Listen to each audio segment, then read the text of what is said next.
flight departing at Hordan Port, Municipality of Hordan.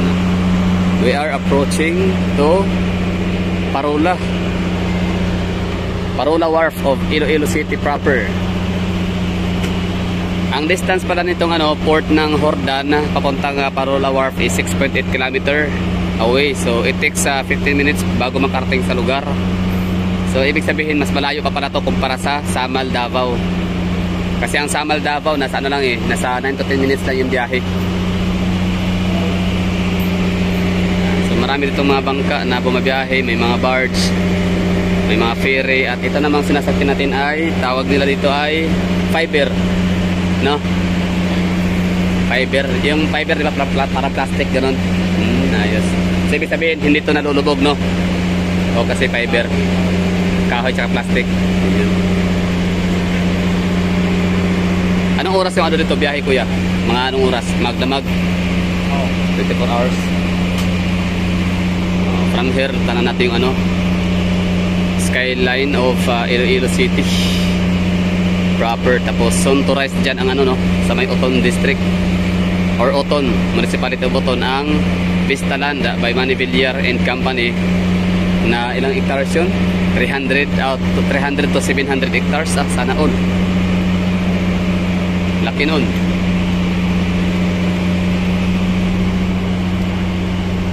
So talagang bubuo siya ng metropolitan itong Iloilo City. Kasama niya si Oton tsaka si Pavia.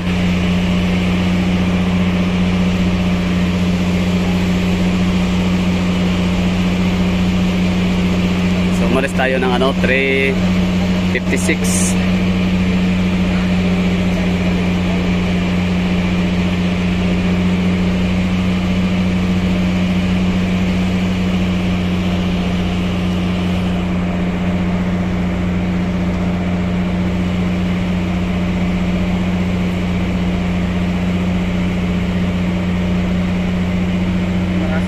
Ayun Guimaras Island.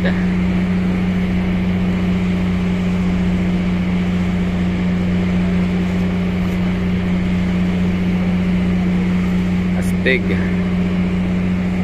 Sana may ganyan din sa Samal, no? Samal Island, Davao de Oro.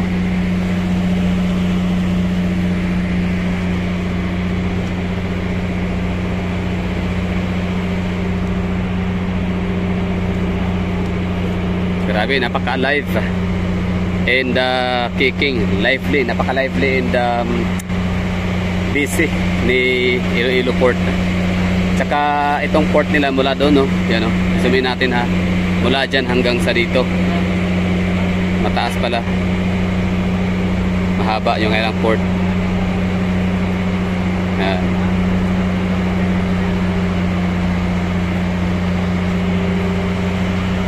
Wala lang, no? Tinur ko lang kayo, sinabay. Diyan pala yung way natin kanina, oh. Yung entry point natin papuntang Guimaras Island. And that's Buena Vista Municipality. May vlog ho tayo dyan kanina. Kaso nga lang wala tayong aerial shots kasi ulan.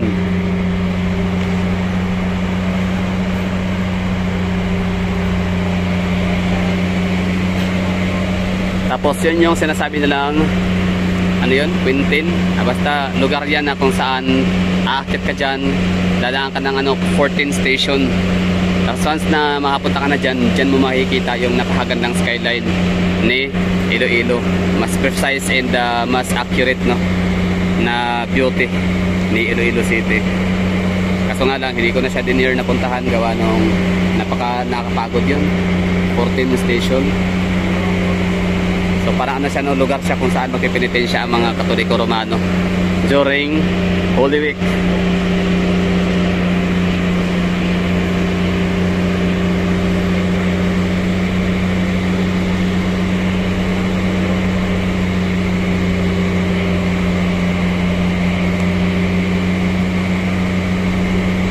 Yung nakikita nating gusali, yan, di ba? City Hall. Or Old Capitol pala. Tapos yung City Hall, asan na banda?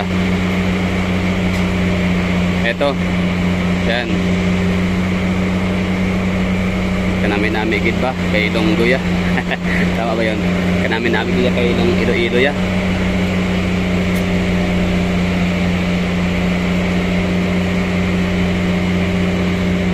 Ang layo natin ha. Kaya wag na kayong magtataka na maliit ang kailang scale na makikita natin.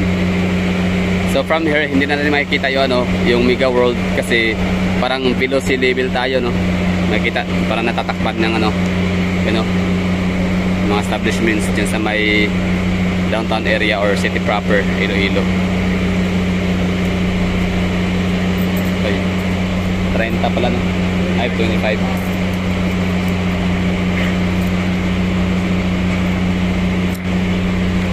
So 25 pamasahe. Kanina papuntang Buena Vista ay 30.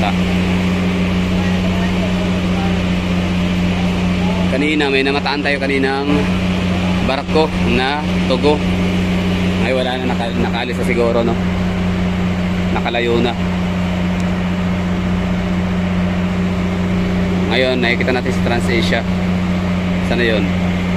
TransAsia. Nakasakay na tayo niyan from Cebu to CDO.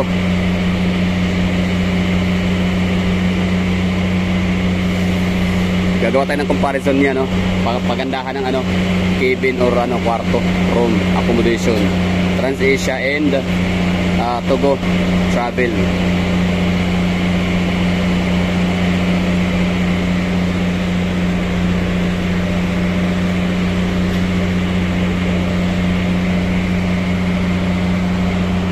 Meron silang barge or semi-barge.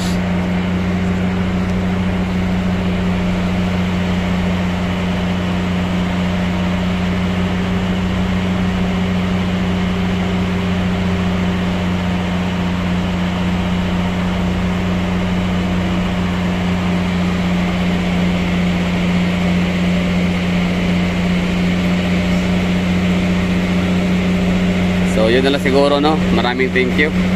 Sana ay nagustuhan niyo nito at sana ay nagustuhan ho rin niyo itong aking munting handog na palabas video kung gaano kaganda nga ba si Iloilo City skyline from afar. Pero talagang hindi ko nabigyan ng hustisya ang view, no, ni Iloilo City kasi nga malayo, no. Hindi tayo nakakit doon kanina, doon talaga dapat ang pinaka perfect spot. Yan, doon dapat talaga na may cross. Kasi kung dito ka, matatakpan mo ng mga establishment sa city proper.